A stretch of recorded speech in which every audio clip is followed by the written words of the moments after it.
I'll start fresh. So when I came up with this topic, a lot of the ideas around these AI models are super complex in nature, but there's always really been algorithmic models, if you think about it. Most of us have a math application on our phone, right? So when I type in that I want to go to Floor Enterprises, this building, why does it pick the specific route for me? Is it based on the locations around here? Is it based on the local businesses? Is it routing me a certain way? We don't really know. We can't really see into the model. Not only that, but what about the data that's being sent into this model? Traffic data, cellular data, as far as if there's multiple people in a specific place, it'll say, hey, this is a heavy traffic area, so we'll reroute you to a different way to get to your destination, right? Netflix is the same way. I'm not actually sure if the top 10 shows on Netflix are actually the top 10 shows, or if they're just Netflix biasing themselves to promote their own shows as, hey, this is the #1 show in the country right now, right? We don't ultimately know. We can't see into the model that they're actually using. Zillow is another one, right? So there's a Zestimate on most houses that says, hey, this is the home value. Where does that calculation come from? Most people would say it's the specific zip code, is houses sold in a specific area. Ultimately though, none of us can peer into the actual model, right? It's not open source. Facebook and YouTube are my last two. And the first thing I think about when I think of Facebook and YouTube is, how do they demonetize or how do they censor content? There's hundreds of thousands, if not millions of posts being posted every day, especially with shorts and short form content. There's certainly not a person watching all of that content in a day, right? There has to be some sort of web scraper to flag specific things for them to take down, or does it take it down immediately, right? Ultimately, when coming up in this talk, those are some of the basic models, but I'm Markel Samuel. I'm the Senior Compliance Program Manager at UJET. You can follow me on all socials there, as well as reach out. I'm on LinkedIn, YouTube, and I'm on X, so would love to hear from you. All right, so an overview of what we're going to go through today. The first thing is we're going to give a foundation and context of what these black box AI models are and where in multiple organizations in the world in 2025 they show up, right? And then we're going to talk through risk and red flags. So we're going to talk through the major risk in incurring some of these AI models that you can't actually peer into or see the model in action.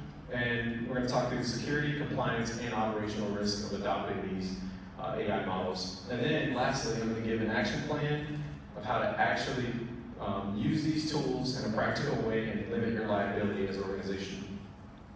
All right, foundation and context. So first up, what is a black box AI model? The definition I came up with was they're models where decision logic can't be easily explained or audited. And opacity shows up in 3 places. The data, so we don't know what data is being ingested by these models. The model itself, so the actual algorithm that it's using, and the deployment process.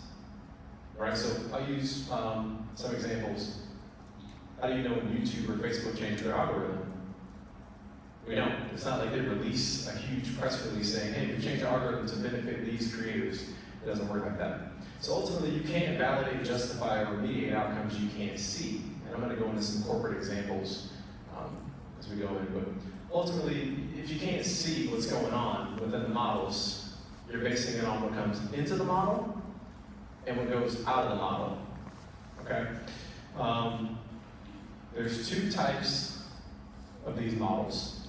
There's assistive and decisional. The assistive models are, hey, we're going to put a suggestion here, we're going to flag this to a user to actually make a decision of what they should do. A good example of this is Microsoft 365 Copilot or Security Copilot. Some of you may be currently using this within your organization. It'll give you a draft or summary, and it'll even analyze data and give you an output of, hey, this is what is going on with a particular data set. And ultimately, you have to make a decision of what you're going to do with that data that it outputs to you. Today, in 2025, there are healthcare imaging aids that will read a healthcare scan or some sort of medical data and provide a flag or an alert to a clinician to review before ultimately making a decision. That's an assistive model. And in a more practical corporate sense, there's also ServiceNow, which is an IT ticketing service. It'll give you a case, an incident summary, and then it'll even give you generative guidance of, hey, this is what you should do based on the workflows you set up, right? And then there's the decisional models. Now, some of you may consider these more high risk. I know I do, right? So these auto-approve, deny, or route certain outputs or data to specific users right then and there. So they make practical business decisions. An example of this in 2025 is AI underwriting. So if you're using one of these widespread lending networks or one of these smaller SaaS companies, they don't have the infrastructure or the people to review every single loan application that comes in, right? So what they do is they use these AI underwriting tools. Upstart and ZestAI are two of the companies that do so. They'll read your credit report, they'll read all your financial statements, and then they'll make a decision right there based on your risk profile. In more of a security sense, we've been using web application firewalls, especially bot mitigation techniques, for years, right? So Cloudflare currently has a bot management system that supports where to auto block or challenge traffic if it looks fraudulent, or if there's too much flooding the actual web page. Email security and anti-abuse, we've been using email security and anti-abuse for years. Microsoft Defender is one, Proofpoint is another. It'll auto-quarantine and block messages and URLs. It makes business decisions immediately based on what it's pre-programmed to do, right? So let's go through a couple of myths, and let's bust some myths. The first one is vendor intellectual property. I don't own Microsoft 365 Copilot. I don't own ChatGPT, so I can't necessarily audit it, right? Wrong. The reality is you can always see the edges. So if you're adopting a more complex corporate system that's an AI tool, you can always see what's going into the tool and what's going out of the tool. Also, you should probably see if they have some sort of versioning so that if they change the algorithm at some point, you can go back and say, okay, this was version 1, 2, 3, 4, 5, etc. And you can also always monitor outcomes and hopefully they publicize their changes, right? Oh, well, they have a SOC 2 or ISO report. So that covers us, right? They're pretty secure. Wrong. So that's a great baseline. In fact, you should review compliance reports for all of your critical vendors and high vendors, even some more, depending on the time that you have to get around to it. But ultimately, you need model-specific controls, right? So you need some sort of versioning, like I said before. And if an incident happens, you need a kill switch to be able to contain an incident, right? So you need specific controls, and we'll talk about that a little bit later. The next point is, well, it's only an assisted model. I ultimately make the decision. The doctor ultimately makes the decision that uses those healthcare clinical aids, so there's no or low risk to it. We're incurring all the liability. Well, that might be true, but even those assisted models, they help shape decisions. You don't have to take on all that liability. You can minimize your risk by logging and reviewing those logs, because ultimately you can't defend how it influenced or how a decision was influenced, right? Innovation and technology, since the beginning of its time, has always been ahead of security and compliance and legal. It's just the way it works. Organizations spend money, they dedicate R&D budgets to, go forward, be competitive in the industry. And I think this is a unique opportunity for us as security professionals to take a look at some of these models and go ahead and start implementing some of these secure by design practices in order to mitigate the risk of taking on models that we can't actually see the algorithm to. So most of us fit into one of these categories.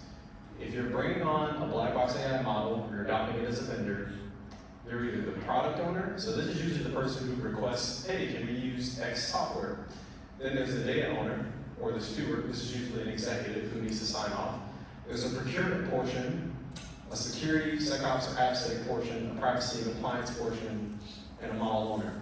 The procurement, security, and privacy and compliance person could end up being the same person. In some smaller organizations. We'll go through the roles of those individuals, but ultimately the big thing I want to highlight here is the model owner, depending on the type of AI model, how big your organization is and how much money they're willing to deploy, is either someone internal to the organization, if your organization owns the model, or it's the actual third-party vendor. So, all right, so let's talk through some of the risks. So today, in our current world landscape, I've picked out some models that are currently being used and the risks that they incur.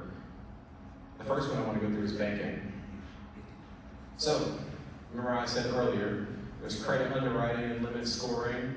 Yes, this happens right now in banks. So that's not an actual person most of the time. If you go into a bank and they do an underwriting process, usually it's an assistive model where an AI takes a look at all of your credit reports, your financial data, and they say, okay, this is where we determine your risk. Well, there's some risk internally to the organization that gave you that profile. One is, it could be biased decisioning. So you could be someone who legitimately can't afford to take on the extra limits that they're willing to afford you. And so that can cause friction because you could be denied or approved and you may never use the financial institution again. That's lost revenue. But ultimately, the security professionals, the main thing we're worried about is there's sensitive data being ingested by that model every day, right? So you don't want to take on all that extra risk. Well, you can if you use the mitigation tactics that I'll go through later on. There's fraud and anti-money laundering detection as well. So most people that currently use a bank have some sort of fraud detection mechanism, right? Well, there's some risk there as well. So there could be misfraud or too many false alarms, which ultimately leads to customer friction. If I'm going to go and buy a Chick-fil-A sandwich here in Greenville, I live in Columbia, and it gets flagged because my card was also used in Columbia at the same time, if that happens over and over and over and over again, it creates friction, and I don't want to use the bank, that's lost revenue. But ultimately, the main thing there is transaction data is at risk because it's being ingested with these fraud detection mechanisms, right? There's chargeback and dispute chatbots. I hate chargeback and dispute chatbots. I hate chatbots, dealing with chatbots, especially those where sensitive data or there's just a problem that I need solved immediately and I have to go through a chatbot to get to what I need. They're currently, in the current landscape, they're not very good, right? So they can make a lot of mistakes, and it can be manipulation tactics that can be done to get data leaks out of some of these systems, if not properly checked, right? And then initial risk scoring, which we talked about earlier. If you're outsourcing this to a vendor, that's a heck of a risk. All right, the next use case is universities. So universities right now in the United States, even if some of you have taken a recent certification exam remotely, use some sort of remote proctoring service, right? And the main thing about remote proctoring service are they're not, if you actually have been on the back end, and there are some professors in the crowd, they're actually not very good. So they'll flag certain things to professors, and it's an assistive model. It's a lot of false alarms. There's also been a lot of false cheating claims and flags, and ultimately it's hard to get clear appeal or approval processes when you don't have the full data, right? Most universities can't peer into these models that are flagging, students' eye moving every 5 minutes when he's trying to take an exam. Ultimately, they go ahead and outsource that to a vendor, and they chalk it up to, hey, they have security controls in place, they have a vendor report, we're just going to utilize this service. But what you don't realize is if you're a university, that's FERPA data. So if you're taking federal money, that's a huge risk that you're incurring if you're not checking those vendors properly.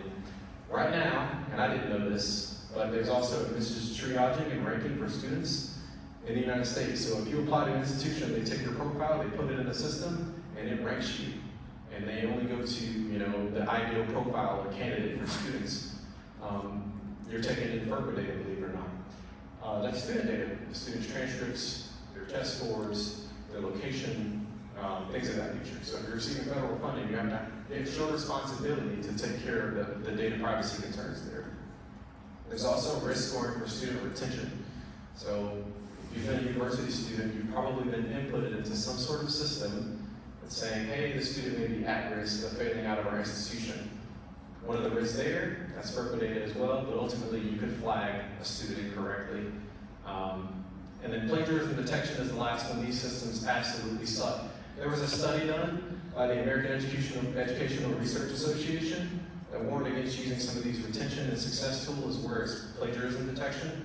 They found that some of the models were actually racially biased. Ultimately though, it's FERPA data. So it's our job to protect it if you work in universities. Healthcare. So this is one that's widely using some of these black box systems and tools. First thing, clinical triaging and routing. So, if you currently go to a medical institution and they use one of these models, they ultimately triage you and route you to where you need specific care, especially if it's a large healthcare organization. PHI is being exposed in these models.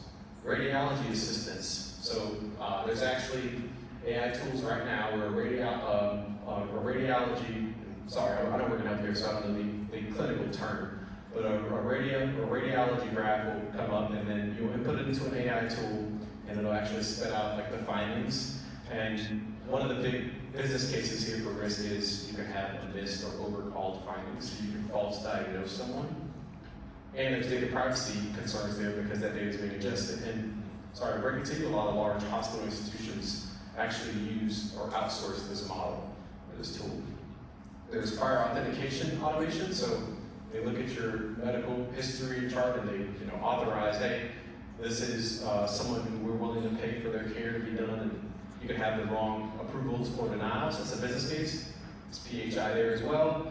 There's sepsis readmission and prediction, where basically they'll try to predict based on a time frame of when they'll be either readmitted or if they can get care after they're actually taken out of the healthcare system. Later noisy alerts are a huge problem. Sensitive data is there as well. Same with discharge planning. All right, the last piece, I want to make it a little relatable to everyone else. Most of our companies here use some of these tools, so there's support ticketing, triaging, and routing. So remember I brought up ServiceNow. Main thing there's customer data leakages that can take place. There are models right now where you can actually ask it a question, and it's ingested all of this data about what's going wrong in your organization as far as ticketing data. There is a possibility that it spits out accidentally internal data. Meeting transcriptions. I don't know how many people here actually hopped onto a meeting and an AI agent pops on the call. It could be an external salesperson or something, and they're taking notes during the call. That's confidential information if you're talking about a client, right? And if you don't consent to it, I don't think there's a consent law in South Carolina, but I'm not a lawyer. If you don't consent to it, then that's even more of a reason to incur risk as an organization, right? And over retention of these records can sometimes have misquoted someone. You could have missed the commitment time period, but ultimately confidential data is being ingested by that AI model. A new one, especially if you work in a company with engineers, is these code generation and review assistance tools. So insecure licensing can lead to ultimately people hard-coding secrets in actual code that's being pushed to production, and no one catches it. And there are tools that try to catch it, but most organizations aren't using these tools. And sometimes these secrets can actually be leaked out when regenerating the code. It happens like right now, today. DLP Assist has been used for years, as well as automatic data classification tools. These are decisional models. So if you have data that's being ingested, it'll automatically classify it as critical, medium, high, low. And you could mislabel or miscategorize items. That's happened to me several times, actually. It's funny, we trust our phones with our faces, but not our friends with our phones. And this is the portion of the presentation where I ask you to pass your phone to the person next to you and review. No, I'm joking. Governance and action plan. So currently, with an organization, like I said earlier, you fit into one of these three parts of the house, usually in security. We do have some executives here. And you may be a business or product owner too, but I want to focus on these three portions because it's really during the intake process that you can clear a lot of this up with these vendors. The first one is in the procurement stage. So for those of you who don't know what procurement is, it's essentially when, let's say I want to use a vendor, let's say I wanted to use AWS as a cloud provider, but we're currently using Azure. What I'll do is I'll put in a request, hey, can we change to AWS? I've got prior approval on budget. And then a procurement manager or a vendor manager or someone in compliance with legal will review your request and route it to specific people for approval. So just think of this as kind of the intake process. So say someone wants to use an AI model, one that they can use in the corporate sense. When they come in, it's the procurement or vendor manager's job to assess, is this an assistive model or a decisional model? If you can answer that question, then that leads into the risk tiering process. You need to initially determine the risk of using whatever the black box AI model is, right? And then the next question is, what type of data are we going to be putting into this model? Is it going to be personal identifiable information, personal health records? And then how long will this data be retained, right? And after you answer those initial questions, you can go ahead and start filling out, RFP, or if they're going to fill it out, then you would approach them and ask these questions, or go and look for these things publicly available on their website or online. Can we determine how much data is going into the model? So can we minimize it as much as possible? That's the question you should ask. How long are you retaining the data that I'm going to give to your black box AI model? And then the data that we're going to actually be putting into the model, is it helping to train the AI model that you're actually responsible for, the product? And then can we control access control? And can we use SSO? Because that's ultimately how we can control access control. But there's some other alternatives to that as well. And then can you export logs? I need to see the output, what's going in and what's going out of the model. And within those logs, we're going to go into how you can categorize or what are specific IDs that you need. And then ultimately, do you test your model for bias or safety concerns? Do you put guardrails on the model? And then from a reliability perspective, do you have service level objectives? When an incident happens, you'll let us know, or if there's changes to the model that you'll let us know. And then obviously you have compliance reports. And if you're a company that has European customers, well then there has to be a portion of it that's, hey, do we ethically consent to using this tool if you're going to use our data as customers? And then also, we need to see your sub-processors, right? All of these need to be documented in a contract, all of it. So it needs to be a change notice, preferably under 30 days. There has to be some sort of incident SLA, so if an incident happens within your model, somehow, some way, there's a breach that's done, it needs to be documented in contract, as well as liability language. I'm no lawyer, but there has to be liability language on what happens if a breach happens, or if a customer uses your tool and it goes outside the guardrails. All of that has to be documented. And then lastly, this is the most important part. You don't want a vendor lock-in situation. So you do not want to have a situation where a customer inadvertently uses the model, or someone within the organization uses the model, the data's ingested, and there's no way for you to get the data back out. Or you can't breach the contract and basically get out of the contract and take your data with you. Now that's a challenging question. And I'm going to be honest with you, a lot of AI models right now cannot give you an answer on that. Right? But it's something we at least should start talking about.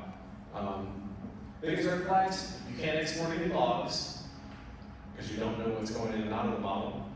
And then if they swap, or if somehow they make changes to the algorithm and they don't let you know, that's a huge red flag. Or if there's no way to let you know, or they don't version it in any way, huge red flag. And then we can't opt out of, hey, if we're going to put data into your model, is it going to train it? Huge red flag. And then if they have vague sub-processors. Next side of the house, security, which most of us fall under. Big thing. So we got them to agree, all right, we're going to export logs to your scene, but we need specific things to be exported to the scene. We need an actor, so whoever's making the action, we have to be able to identify them. We need input and output hashes, so that if data's going out, we need to make sure, was it altered or changed in any way?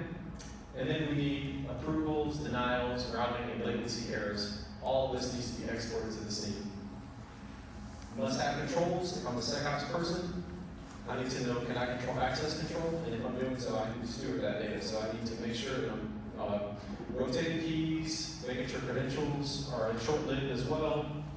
And then I need to be able to see what data is going egress of the AI model. And biggest thing here, we need a kill switch. If there's an incident that happens, I need to be able to contain it, right? Pretty much from the vendor side, it's the same. We need everything documented in contracts. But the main thing that SecOps needs to focus on is, when you take on this vendor, this black box AI model, can you comfortably meet your KPIs? So your time to detect, your time to roll back, and whatever the percent of adverse actions happen if it's an assistive model with human review. If you don't feel comfortable answering those questions or them fitting within your timeline, I would question taking on the model. And then the last side of the house, which I fall under, is GRC, privacy and compliance side, and legal. So ultimately, it's the say-so here is from a risk tier perspective, you should have the final say since it could be an assistive or decisional model. And ultimately, based on whatever that risk category is, usually it's determined based on the data that's going in and out. That's how you can start to go ahead and negotiate what you need. Because you may not need all the additional evidence that I've walked through if it's not a super critical vendor. Ultimately, though, you do need everything documented. So you need some sort of terms of service on their website, publicly available. You also need some sort of support site showing, hey, we changed the model. We have a version history when we changed it. And then also, there's approvals for things as we go along. So every time there's a change to the model, there's some sort of approval process, or there's some sort of compliance record that we can go back and actually see, right? And then the last part is a privacy impact assessment. And that could be a talk in and of itself, but ultimately, we need to know what data is being used, who can be affected in the data that's being used, what are the key risks and mitigations, and we need sign-offs at all levels before we go live with adopted the AI model or tool. So I'll summarize everything up for you. First thing, you gotta set it out, you gotta determine the risk based on if it's an assistive model or it makes decisions for your business day to day. Then you need to be able to prove that the model or the organization that owns the model does everything that they say they're gonna do. It needs versioning, you need reasons for why they made changes, and they need some sort of document approval. You need to log it. We can't see what's in a black box model. It's dark. So you need to see input and output, what's going into the model and what's going out of the model. You gotta be able to control it, so if an incident happens, there has to be some sort of kill switch or a safe fallback. One thing I forgot to put in the slide is you also probably should have a way that the data can get out of the model. And then from a governance perspective, that data privacy impact assessment is huge. And then make sure version controlling is monitored as well. So if you do all these things, you've comfortably adopted a black box model and you've minimized your risk and liability pretty much as you can without actually knowing what's in the algorithm. So, thank you all for your time.